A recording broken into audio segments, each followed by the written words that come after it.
Hi, it's Maria from Still Dreaming Homestead. I'm back again to read you another chapter out of the new book that we're reading, The Hermit of Mad River.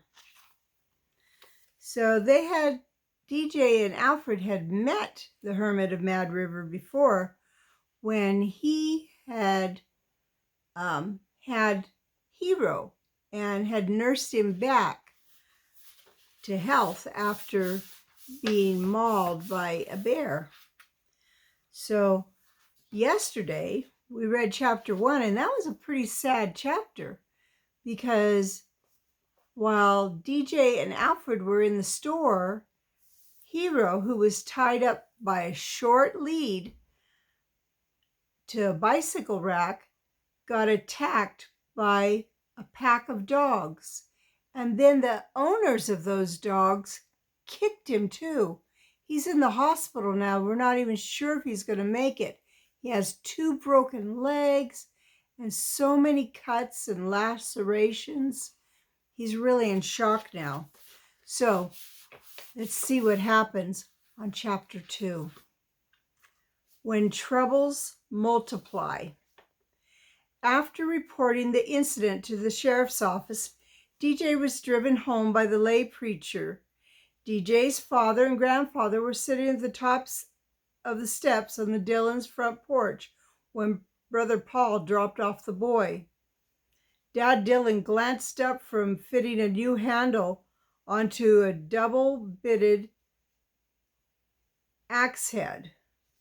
Now, I need to look up what that means.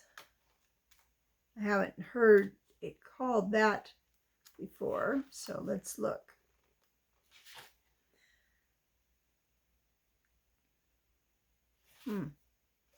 Oh, it starts with a D.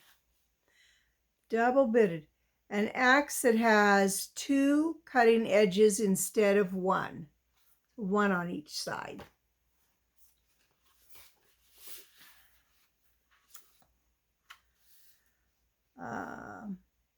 DJ's father waved a powerful, work-hardened hand at the lay preacher, who waved back and drove off.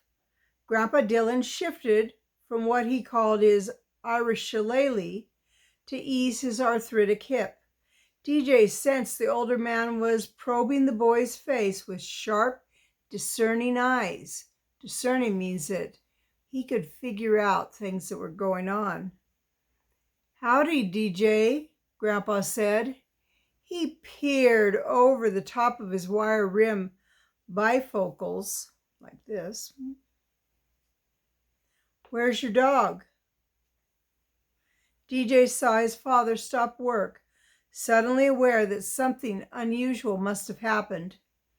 DJ took a deep breath before he spoke. "Hero got hurt," he replied.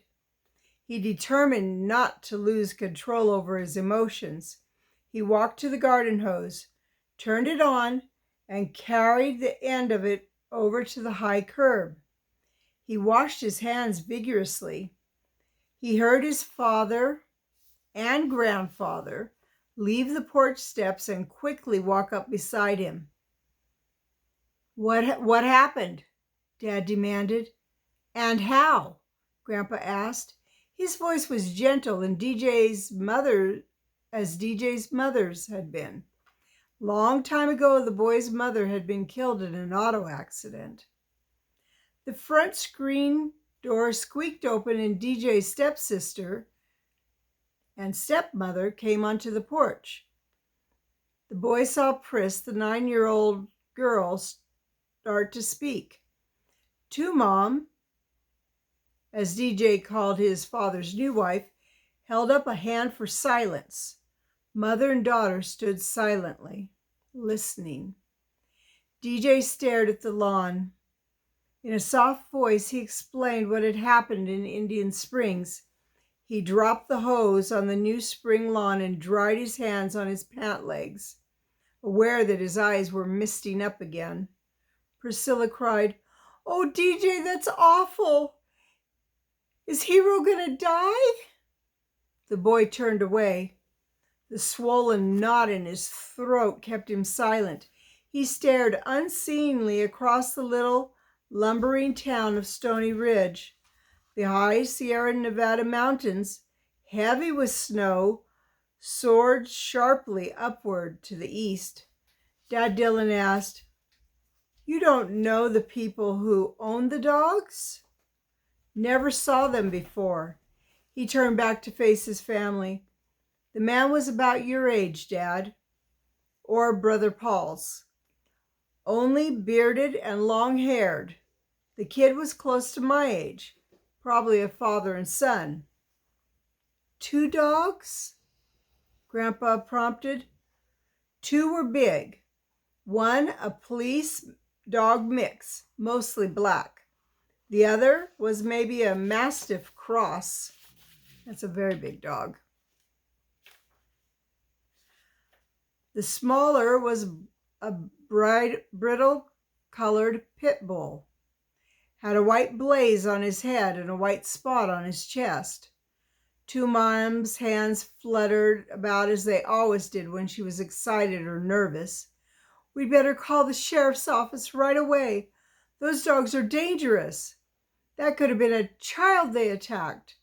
And people who kick a poor defenseless dog when he is tied, well," DJ replied dully, "Brother Paul stopped by the sheriff's office and I told them." Grandpa put a thin arm around DJ's shoulders. "DJ, I reckon you can rest easy, seeing how the deputies will take care of things now." The boy shook his head. "It's not that easy, Grandpa. They're all busy with some kind of bomb threat investigation." "Bomb threat?" Two Mother exclaimed. "Mercy! What would anyone bomb around here?" DJ shrugged. "Something about the new dam being built on Mad River." Dad drove his fist right into the calloused left paw with a loud smack. Let's see if I can do that. Yeah, I can. The loud smack. "I knew that dam would cause trouble. All them environmental type people coming up here to protest with their signs and things." DJ said, "I don't like to see the river dammed up either, but the dam's being built and nobody can stop it. Unless," Grandpa said quietly, his false teeth clattering, "there's somebody out in the mountains who's mad enough to really blow it up." "Anyway," DJ said, dismissing the subject, "all the deputies are tied up on that. But they will send the animal control officer out to see me when he has time." "Good," Two Mom exclaimed. "Then you can rest easy. Just wait for your dog to get well." DJ shook his head firmly. "No, they hurt my dog real bad. I can't wait for animal control to come out here. I want to find them myself." Dad exclaimed, "Now see here, young man, if those people and their dogs hurt Hero like you said they did, what makes you think they won't do the same to you? Stay out of this. Let the law handle it." Two Mom came down from the porch to stand by the boy. "Besides, we must remember what God's word says. In Romans 12:19 it says, 'Vengeance is mine, I will repay, says the Lord.'" DJ was usually a very mild-mannered boy, but he was so upset his voice was sharp. "God also says that he demands justice." Two Mom said quietly, "I don't remember that verse, but if it is in the Bible, I think it means justice for people, DJ." "Well, I want it for my dog too. And I'm going to see it happens." He ran into the house and to his room so nobody could see his tears. DJ awoke the next morning with a dull ache inside. It was barely daylight when he pulled on his robe and slippers. He padded quietly down the silent hallway to the kitchen. He closed the door and looked up at the veterinarian's hospital's number. He dialed and impatiently waited while the phone rang a dozen times. Finally, a male voice, probably a teenager, answered. "Hello?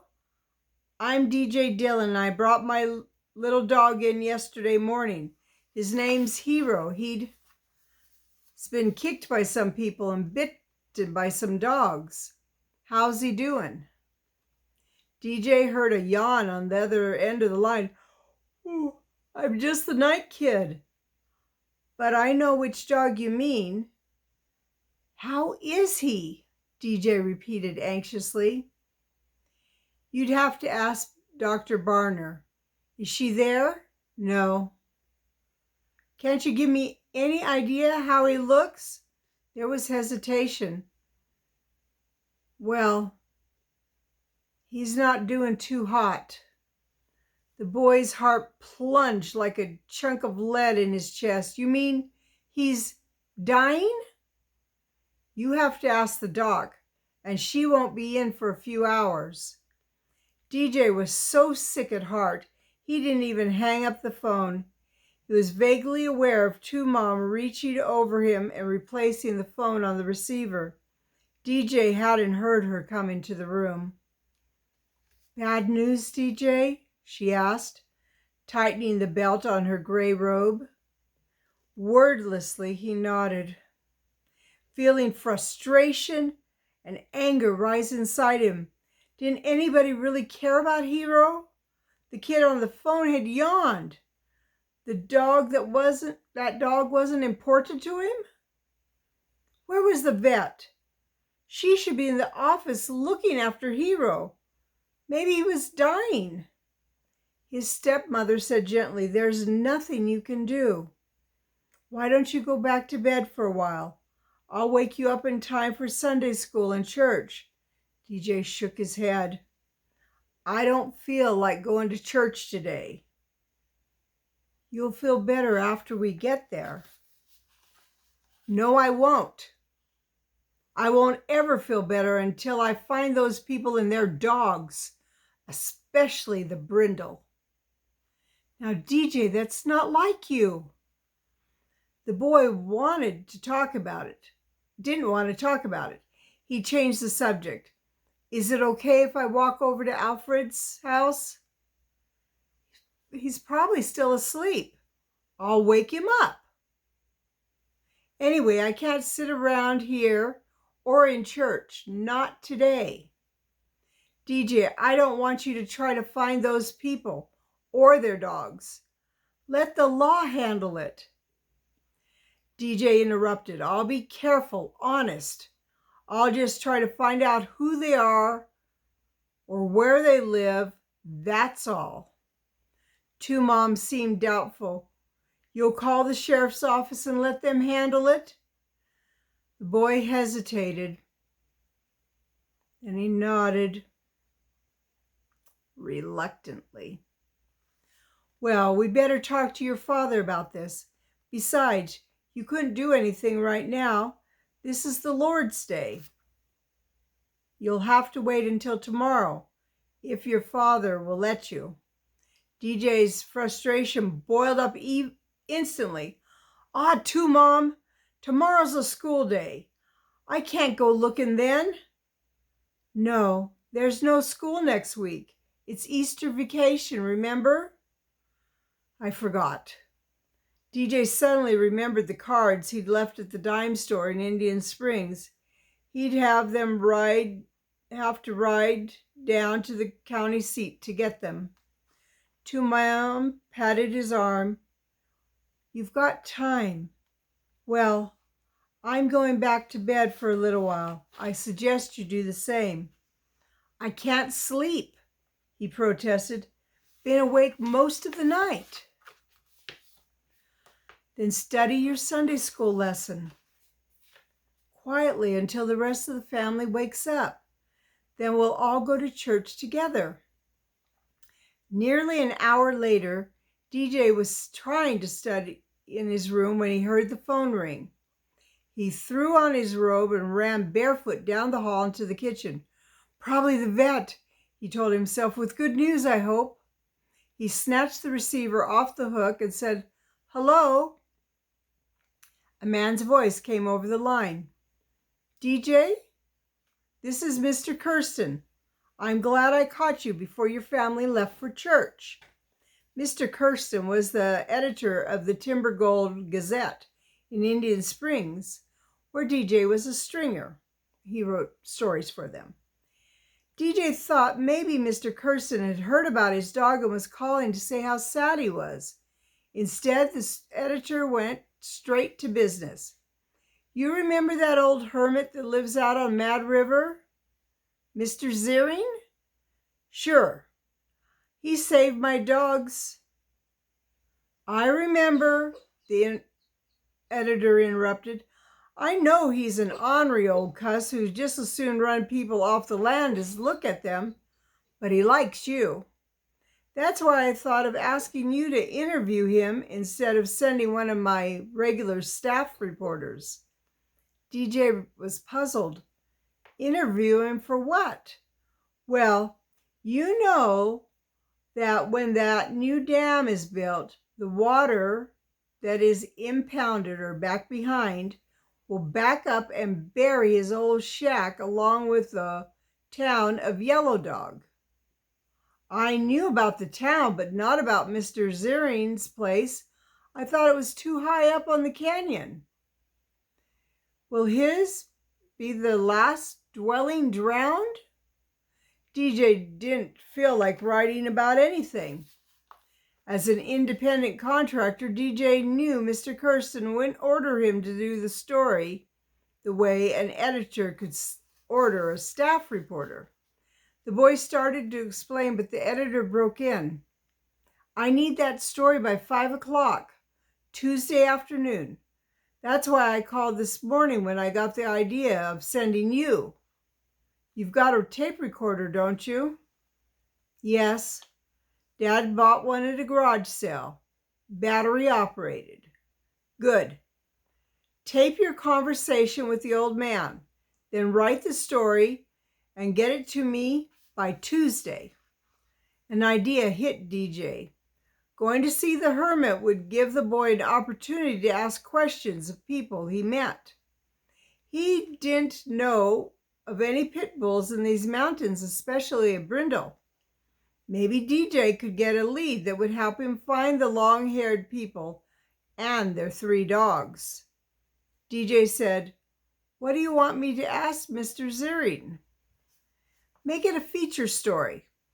Not just hard facts. Try to get the man's feelings. Ask him what he thinks about losing the home where he's lived all these years. How he feels about the dam going in and the town of Yellow Dog being 60 feet underwater. Okay?" Boy hesitated, wondering if his father would let him go for fear DJ might search for the Brindle. The editor, excuse me, the editor misunderstood the boy's hesitation. "Tell you what, DJ, if you make that deadline, I'll not only pay you the stringer's rate, but I'll throw in a nice cash bonus too. What do you say?" Suddenly, DJ saw a way to earn some money needed to pay for Hero's treatment.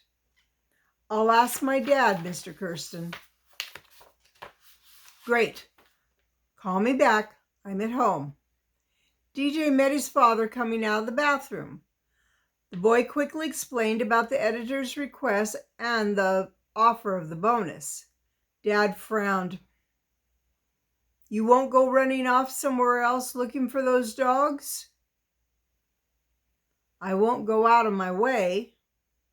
"Well, you still owe Brother Paul, and you'll need money for the rest of the vet bill. I guess it's okay." DJ hurried to the telephone and relayed his father's message to the editor. Then DJ thought of something else. "Mr. Kirsten, I was at the sheriff's office yesterday, and I heard something about a bomb threat to the dam. What's all that about? I'll fill you in when you bring me that feature about the Hermit. Don't let me down here, you hear? I won't, DJ promised and hung up the phone. At once a funny feeling seeped over the boy. He shivered. He didn't know why, but somehow he sensed he was about to run into awful danger. That is the end of chapter 2. So now he has a feature story. And even though he won't go out of his way to look for those dogs and the men and his son, he's still going to be looking, I know, from reading all these stories. Well, I just want to say I love you. I really do. Well, I pray blessings on you and yours, in your house and out of your house, in the day and the night. Whatever you do, keep dreaming. Bye for now.